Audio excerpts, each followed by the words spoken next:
Selamat pagi anak-anak. Kita akan belajar firman Tuhan melalui buku renungan pagi anak, Identitas.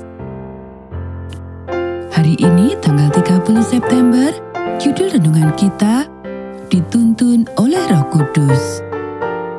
Mari kita awali dengan doa. Bapa di surga, kami akan belajar firman Tuhan. Tolong kami supaya kami dapat memahami firman Tuhan.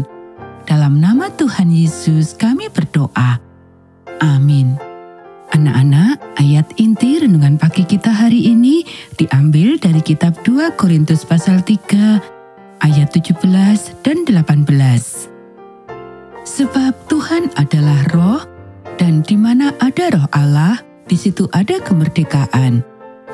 Dan kita semua mencerminkan kemuliaan Tuhan dengan muka yang tidak terselubung, dan karena kemuliaan itu datangnya dari Tuhan yang adalah roh, maka kita diubah menjadi serupa dengan gambarnya dalam kemuliaan yang semakin besar.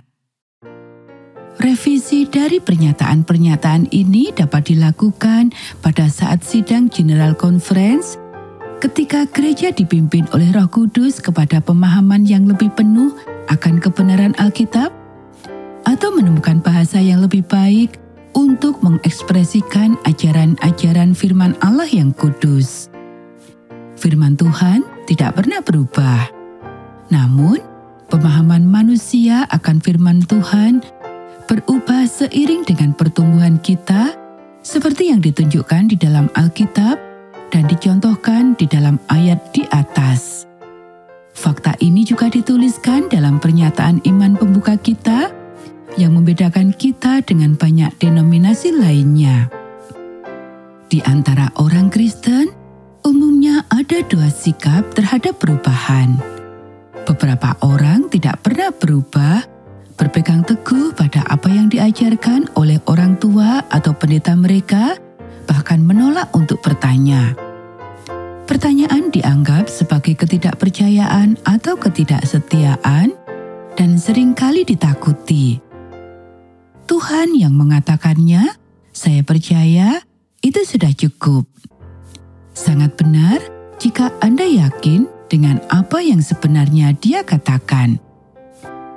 Bahkan jika mereka dapat melihat bahwa kepercayaan tertentu yang mereka yakini tidak sesuai dengan Alkitab, orang-orang Kristen yang diajarkan dengan cara yang kaku ini mengalami kesulitan untuk berubah karena mereka merasa bahwa jika mereka salah, mungkin mereka tidak diselamatkan sama sekali.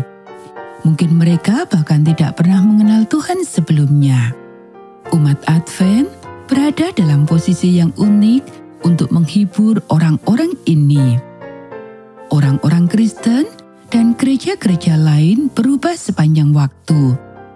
Mereka berubah karena sebuah kepercayaan tidak populer, karena tidak cocok dengan budaya tempat mereka berada, karena masyarakat menekan mereka. Mereka bahkan mungkin berubah untuk mengikuti denominasi XYZ. Anak-anak, gereja-gereja ini mungkin melihat diri mereka sendiri sebagai progresif, sementara sama sekali mengesampingkan peran satu-satunya kredo yang dapat diandalkan, yaitu Alkitab, yang mungkin dianggap ketinggalan zaman. Hanya kumpulan dongeng dengan moral yang baik, atau bahkan moral yang buruk. Anda dapat memilih dan memilih, meninggalkan yang tidak sesuai dengan pandangan Anda saat ini, yang selalu berubah tentang realitas. Orang-orang Advent juga memiliki sesuatu untuk ditawarkan kepada orang-orang ini. Kami melihat kebenaran sebagai sesuatu yang progresif. Kami juga tidak menyukai kekakuan yang statis. Dan kami mampu mengenali sifat pemahaman manusia yang berubah tanpa membuang satu-satunya tongkat pengukur yang benar yang kami miliki, firman Allah yang kekal.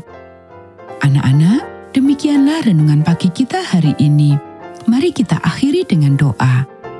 Yang tidak berubah, tetaplah membimbing langkah kami yang goyah. Jaga kami agar tetap berada di jalan yang benar, namun janganlah kami menjadi sombong karenanya. Buatlah kami mau menjelajah, tetapi tariklah kami kembali untuk tidak menjelajah di luar batas-Mu. Amin.